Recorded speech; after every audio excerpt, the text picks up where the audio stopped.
A Brazilian football team boarded a plane for the biggest game of their lives. It never landed. In 2016, a small Brazilian football team made it to their first international final, a miracle no one expected. But just 18 minutes from landing, their plane vanished from radar. The crash site was a nightmare, and what investigators discovered in the fuel logs and black box recordings didn't just point to an accident. It uncovered a scandal that shocked the world. The final match was to be held in Medellin, Colombia, against Atlético Nacional, a powerhouse with international pedigree. But this wasn't just a game for Chapecoense. It was validation, it was legacy, and for many of the players and staff, it was the pinnacle of their careers. On November 28, 2016, the team boarded LAMIA Flight 2933 from Santa Cruz, Bolivia, the last leg to Medellin. Spirits were high. Defender Felipe Machado was playing acoustic guitar near the rear of the cabin. Striker Bruno Rangel, the club's top scorer, joked about winning the trophy and retiring on top. Goalkeeper Danilo made a FaceTime call to his wife, smiling nervously. He didn't know it would be the last time she saw his face alive. Coach Caio Jr., an eternal optimist with a salt and pepper beard, stood in the aisle, patting players on the shoulder. "We're writing history," he said, his voice steady, despite the flicker of anxiety in his eyes. Everyone was tired, but their hearts raced with excitement. Mid-flight, as the Andes Mountains rolled beneath them like frozen waves, the atmosphere was electric. Some players dozed off. Others recorded Instagram stories, capturing the joy of the moment. No one noticed the anxious glances exchanged between the flight crew. Captain Miguel Quiroga, a former Bolivian Air Force pilot, was doing his best to hide growing concern. He had radioed air traffic control in Medellin with a calm voice, requesting priority landing due to a fuel emergency. What he didn't say, at least not yet, was that the plane wasn't just low on fuel, it was nearly empty. In the control tower, Colombian airspace was bustling. Another plane had just declared an emergency due to an electrical fault, delaying Quiroga's descent. The tower told him to hold in a holding pattern northeast of the airport. He acknowledged calmly, but inside the cockpit, tension was rising fast. "Captain," the co-pilot whispered, scanning dials. "We've got no margin left." Quiroga didn't respond immediately. He stared ahead, calculating. They were flying without reserve fuel, an enormous risk that violated international regulations. He knew this, so did the airline, but it saved them money, a lot of money. The cost of fueling up in Bolivia was far cheaper than refueling in Brazil or Colombia. The owners had rolled the dice, and now the crew was staring down the barrel of their decision. At 9:52 p.m., 18 minutes from the runway, everything went black. The plane's engines died mid-air, first the left, then the right, a deafening silence overtaking the cabin. The emergency lights flickered. Shouts erupted. Equipment fell from the overhead compartments. Some players screamed. Others simply froze, wide-eyed, understanding exactly what was happening. "We're going down," Quiroga said over the radio. His voice cracked for the first time. There was no explosion, no fiery blaze like in the movies. LAMIA 2933 glided in dead silence over the Antiochian hills. For a few seconds they were ghosts, and then came the impact. The aircraft sliced through tree lines and slammed into a mountainside near Cerro Gordo, the fuselage cracking like an eggshell. Parts of the plane scattered over hundreds of meters. The rear cabin bore the worst of it. Many passengers were killed instantly, but amid the wreckage, moans and cries pierced the night. Local villagers, hearing the noise, scrambled to the site with flashlights. What they found was unspeakable. Blood-soaked grass, twisted metal, broken bodies, yet somehow amid the chaos there were signs of life. Goalkeeper Danilo was found conscious, pinned under debris, begging rescuers to call his wife. He would later die in hospital from internal injuries. Another player, Alan Russell, was pulled out alive, his back shattered but heart still beating. 3 others, a defender, a backup keeper, and a flight attendant, were also found alive. Police and emergency crews secured the area within hours. But by then, whispers had already started. The airline wasn't certified for international flights. The manifest had irregularities. And worst of all, there was no sign of an in-flight explosion or electrical malfunction. So what really brought that plane down? 2 days later, Colombian authorities confirmed what some feared. The plane had run out of fuel. The story exploded worldwide. From Brazil to London, media outlets called it a tragedy, a disaster, a catastrophic failure of aviation protocols. But deep beneath the headlines, something more sinister was unraveling. Documents retrieved from the wreckage revealed fuel logs that didn't add up. There were crossed-out entries, falsified reports, messages between the pilot and the airline's management hinting at pressure to fly as is. Rumors swirled that the owners of Lamia were former military men with government connections. And then there was the black box, recovered intact, with every second of cockpit audio leading up to the crash. When investigators finally played back the final hour, it wasn't just horrifying, it was damning. But for now, as the wreckage smoldered under a gray dawn, all the world saw was devastation. Football had lost a family. And Chapecoense, once the miracle story of 2016, was now the center of a mystery that would soon threaten to consume much more than a football team. Before we continue, let us know in the comments where you are watching from today and what time you are currently watching this video. If you enjoy stories like this, make sure to like, share, and subscribe for more. In the days following the crash, grief gripped Brazil like a steel vice. Flags flew at half-mast. Rival clubs offered players on loan, free of charge, to help Chapecoense rebuild. Even Atlético Nacional, the team they were supposed to face in the final, requested that the trophy be awarded to Chape by default, a gesture that earned them global praise. But while the world mourned, a different kind of storm was brewing in the offices of Colombia's Aerocivil, the country's aviation authority. Behind closed doors, investigators sat huddled in front of fuel logs, cargo manifests, and cockpit recordings. Something didn't sit right. Colonel Alberto Martinez, a no-nonsense former Air Force pilot turned lead investigator, was the first to raise his voice in a meeting. This wasn't just an accident, he said, slamming a clipboard on the table. This was avoidable, and someone signed off on it. Across from him, technician Louis Ray pointed to the flight route and shook his head. They flew 2,960 kilometers without refueling. That's the plane's max range. No reserves, no margen. Not even 10 minutes worth of fuel. The room went silent. By protocol, international flights are required to carry not just enough fuel to reach their destination, but also extra for delays, diversions, or holding patterns. Lamia 2933 had none of that. The evidence was becoming clearer by the hour. The plane had run dry in the air because someone took a gamble with 77 lives on board. Colonel Martinez ordered a full-scale investigation into Lamia Airlines. What followed was a string of discoveries that only deepened the scandal. The airline, though officially registered in Venezuela, operated almost entirely out of Bolivia. Its fleet was small, just 1 or 2 functioning planes at any given time, and maintenance logs showed corners being cut. Worse, financial records uncovered during a raid on their Santa Cruz office revealed massive under-the-table payments, cash deals, and missing tax records. The company was bleeding money, but still flying. How? The trail led them to the pilot, Captain Miguel Quiroga. More than just a pilot, he was a co-owner of Lamia. That's why he flew those routes himself, to save costs, to avoid questions, to stay in control. But even he had warned via WhatsApp messages found on his phone that the fuel policy was madness. One message sent to a colleague days before the crash read, "They keep pushing limits. One day this plane won't make it." The day had come. At the same time, back in Brazil, things were tense in Chapeco.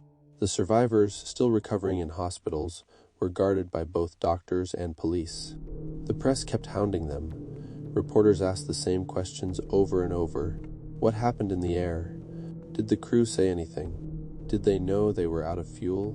Defender Nito, whose face was still bruised and stitched, gave an interview while barely able to speak. "It just went quiet," he whispered.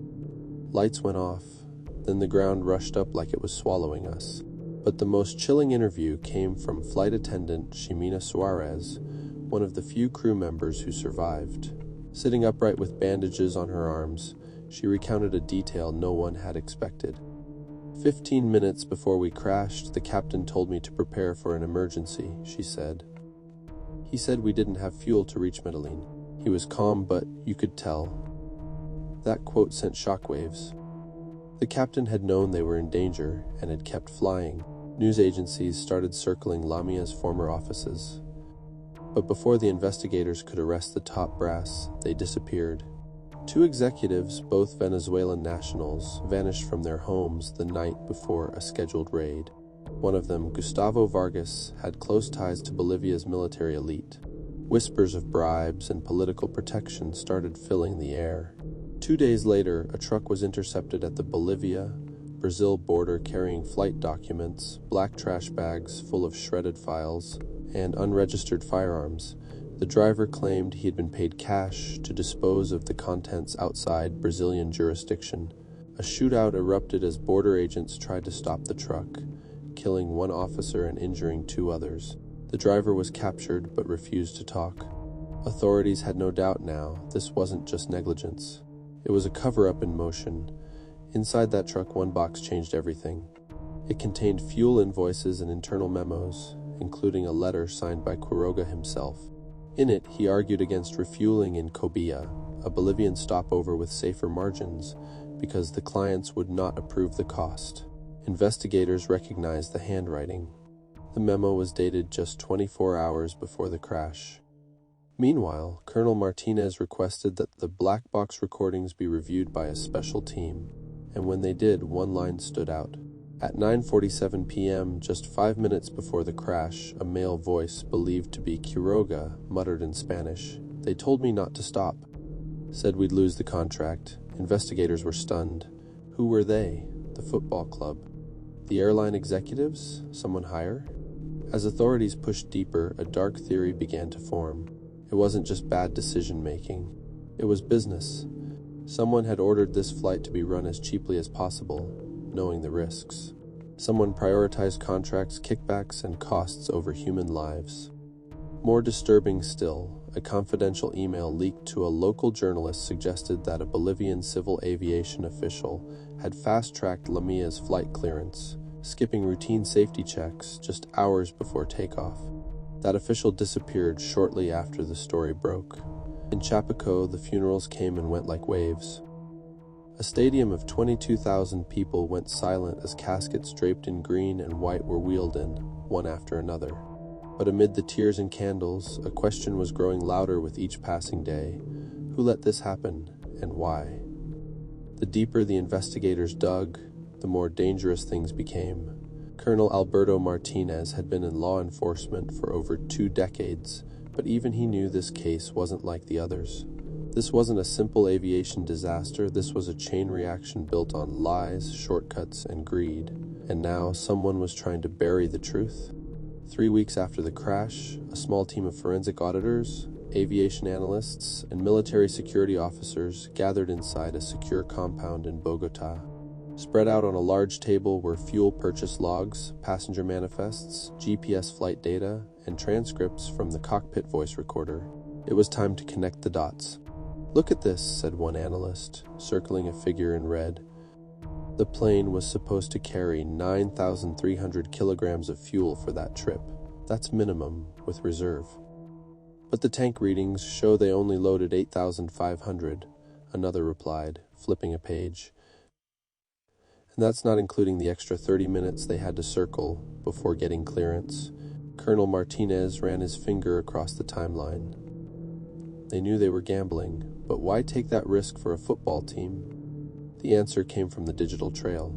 A hacked email from a Lamia accountant revealed an internal agreement.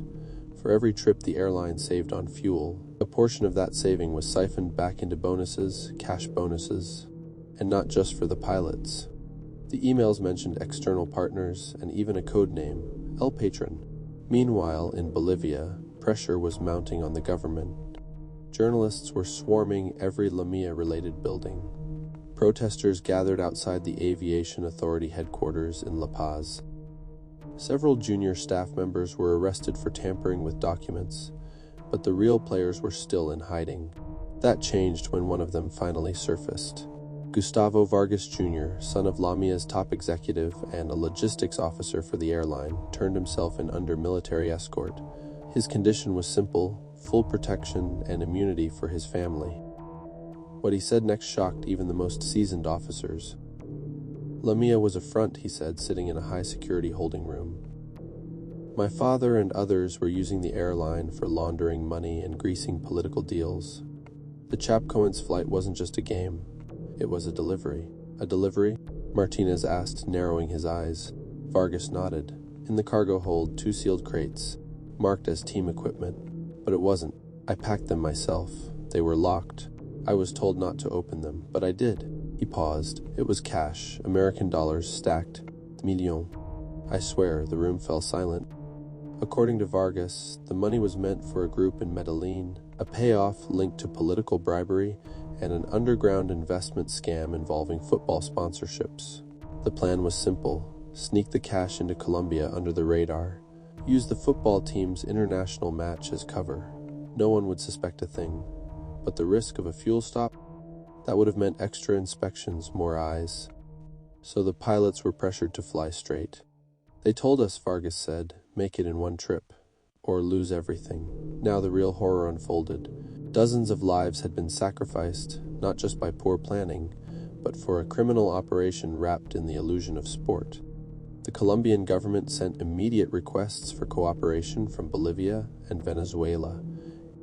Arrest warrants were issued for several Lamia executives and government aviation officials. But as the investigation gained speed, things took a dark turn. 2 Colombian investigators were shot outside a hotel in Medellin while gathering witness statements. One died on the scene.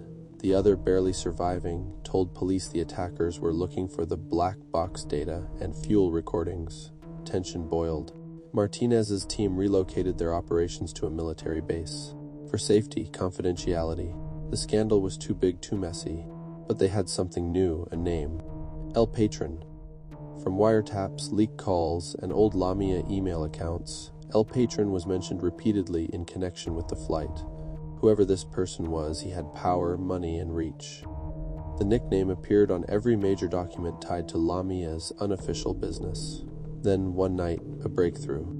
An encrypted flash drive was delivered anonymously to the Colombian embassy in Brasilia. On it was a video, shaky camera, dark lighting, but the voice was clear. My name is Javier Morales, the man said. I used to work security for El Patron. I don't want to die for this. In the video, Morales described a secret meeting held in Santa Cruz days before the flight. He claimed El Patron had given direct orders to avoid refueling. He said the delay would blow the whole operation. That the pilots should fly blind if they had to, that they'd be fine. At the end of the clip, Morales added one last thing. If something happens to me, my brother has the rest. But the day after the embassy received the video, Morales was found dead in his apartment. Apparent suicide, but the scene was too clean. No note, no weapon found. The Brazilian police labeled it suspicious. Martinez knew it was a message. This wasn't just about smuggling cash or corruption. This was a network, and whoever was pulling the strings wasn't going to let it fall apart without a fight. Still, the survivors wanted answers. Alan Russell, one of the few who lived, gave a press conference. His voice was shaky, his movement slow, but his message was sharp. We were not just a football team, he said. We were people, fathers, brothers, sons. We trusted that plane. We trusted the people behind it. They killed us for profit. In that moment, the case shifted. No longer just a political scandal or corporate fraud. It had become something deeper, a hunt, a mission to find out how so many red flags were ignored and why innocent people were sent to die so that powerful men could get richer. Colonel Martinez knew what had to come next. The team mapped out every name linked to Lamia's shadow operations, cross-referenced it with financial records, and built a new target list. But time was running out, because someone was watching them now. It was just past midnight when the black SUVs rolled silently through the mountain road, headlights off, engines low. Inside the lead vehicle, Colonel Alberto Martinez stared at the GPS screen while holding a folder stamped confidential in red. The location was an abandoned warehouse outside Medellin, the place Javier Morales had described in his last message before he died. The plan was simple: get in, search, and get out. Fast. Martinez's unit was accompanied by a Colombian special operations team. 10 men, fully armed, not because they expected resistance, but because resistance had become a certainty. This wasn't a regular mission anymore, it was a manhunt. Back in Bogota, analysts had finally identified El Patron, his real name, Claudio Ferraz. A Brazilian-born aviation mogul with deep political connections, Ferraz had kept his name off every major paper trail. He was a ghost in the system. But old audio recordings and new banking intel had connected him to Lamia's shadow financing, the fuel payment fraud, and the Medellin drop that ended in tragedy. Ferraz was also known to fund off the record security teams, armed ones. At 1:07 a.m., Martinez and his team breached the warehouse. It was dark, silent. The air smelled of oil and mold. Broken crates and rusted containers lined the walls. In the far corner, they found a room hidden behind a steel shelf. Inside were plastic drums, shredded documents, and 2 laptop hard drives wrapped in cloth. Martinez ordered them bagged. One soldier was scanning the floor when his radio crackled with static, then screams. Gunfire. The first shot came from the hill just outside the compound. Then, a burst of automatic fire lit up the dark. 3 of the outer perimeter guards went down instantly. Martinez ducked behind a pillar as bullets punched through the concrete. "Return fire, get those files out of here," he shouted. The special ops team responded with precision, sweeping the outer wall and pushing back the attackers.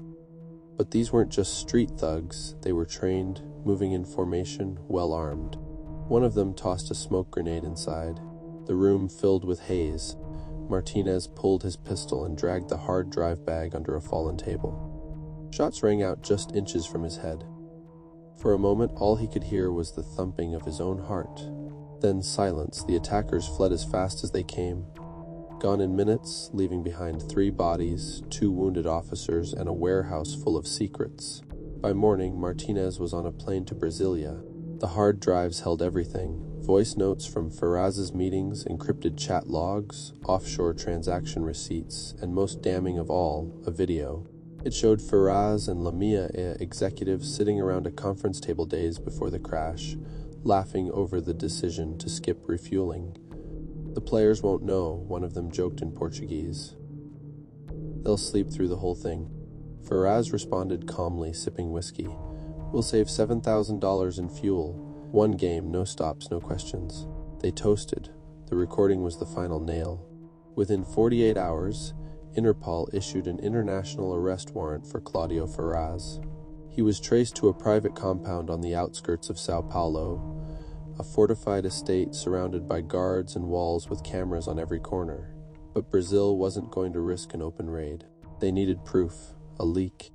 So a journalist, undercover, brave, and smart, named Mariana Souza posed as a personal assistant to Ferraz's girlfriend. For 4 weeks, she worked inside the compound. And one night, while Ferraz was passed out drunk, she slipped into his study and took photos of confidential files left on his desk. One image stood out, a list of coded bank accounts tied to multiple South American aviation companies. All had one thing in common: they were ghost airlines like Lamia. All used sports teams and humanitarian missions as cover, and all were part of Ferraz's growing empire. The photos were leaked to O Globo, Brazil's largest newspaper. The scandal broke wide open. Public outrage exploded. Massive protests erupted outside government offices. Former players, families of the victims, and ordinary citizens demanded justice. There was no more hiding. On March 12, 2017, nearly 4 months after the crash, Claudio Ferraz was arrested in his compound after a 90-minute standoff with federal police. He was found trying to destroy files in his home server room.